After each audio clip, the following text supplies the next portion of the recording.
Hello everyone and welcome to a new video. After a grueling few days, that was the past week or so, of working on the huge breach review I did the other day, it's time to go back to more laid back kind of content that I hope you guys can still enjoy and find useful.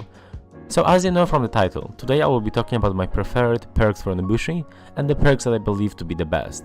I can't really think of any better builds than the ones I'm about to talk about. Before we start, I want to say that Valk has won the character guide poll, and so I will be creating a Valk guide sometime soon, should be in the next 3 to 4 days. I also have a bunch of other ideas that I will be finalizing soon, so make sure to subscribe so you can stay in touch.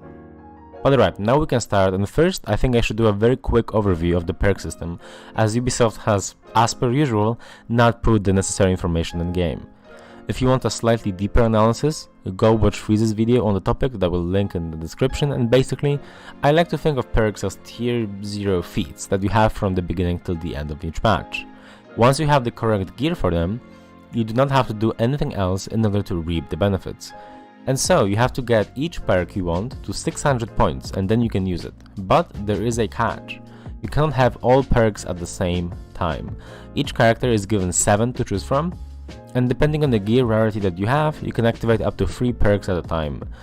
Right now you should be seeing what all the exact possible combinations are, and if you want to find the source of this image, it's from Ubisoft's patch notes that I will link in the description below. So now, assuming that we all have an at least basic understanding of the perk system, I can move on to talking about the specific perks I would take on Nobushi. Note that it's different depending on the game mode, but we will start with Breach. In Breach I would always go for Rising Dawn and the Rapid Refresh. The first one makes all my revives better, as the people I'm reviving spawn at 75% health instead of 50%. This is of course very strong, especially in combination with a possible speed revive pick, for example, which I will talk about in a bit as well. Rapid Refresh lowers all my active feat cooldowns by 5% every time I get a takedown, meaning a kill or an assist, or a revive. This usually drops my second wind's cooldown from the usual 60 seconds to an average of 50, sometimes even 45. That's an insane improvement and makes Nobushi that much stronger in Breach. Also, it of course makes my smoke bomb and fire traps usable more often as well, as one takedown or one revive shaves 9 seconds of a fire trap's cooldown, which is usually 3 minutes.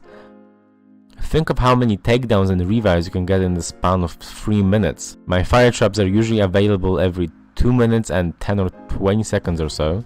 It's an extremely strong perk, especially in Breach, where you get more takedowns, possibly more revives, and the game mode is simply longer, so you will be able to use your feats much more.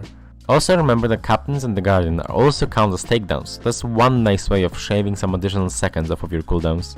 Before we move on to my preferred Dominion perks, I want to quickly talk about the possibility that this perk combination presents. I think it is quite possible for Nobushi to go Speed Revive and Breach with these perks, as the heal from body count, albeit very useful, could be replaced with the much lower cooldown of Second Wind. Now of course Rapid Refresh doesn't make the cooldowns go lower forever. Once you use a feat, the cooldown is back to normal next time and then you have to get takedowns or revives again, but I think it's a very interesting possibility that I would like to experiment more with. The synergy between Speed Revive, Rising Dawn and Rapid Refresh is quite something, and I think it could quite possibly be optimal. So now for Dominion perks. I would usually go with Radiant Rebound, Remedy and Rising Dawn. The reasoning behind this is quite simple. Radiant Rebound is extremely strong at the beginning of each match, as you get to appear in mid much quicker than your opposition, and you get to clear the minions before enemies arrive. Also, it is a very strong perk for when you want to rotate after being revived or just spawning. Remedy is a simple way of gaining back some health every time you get a kill, and Rising Dawn I already talked about, but revives in Dominion very often turn the tides of a battle, and having a teammate at 75% health is a very big addition to the fight. I wouldn't take Rapid Refresh in Dominion, simply because Dominion games are much shorter than Breach games, and so the benefits of having Rapid Refresh don't quite add up as much as having Rising Dawn does. When it comes to feats, I would not change anything from the usual setup here, would still go with Body Count, Smoke Bomb, Second Wind and Fire Trap, as all other options are simply weaker than these. So I think that's about it. This was a quick video, but there isn't that much to talk about here. Let me know if you enjoyed it, leave a comment and a like if you did, and see you guys next time.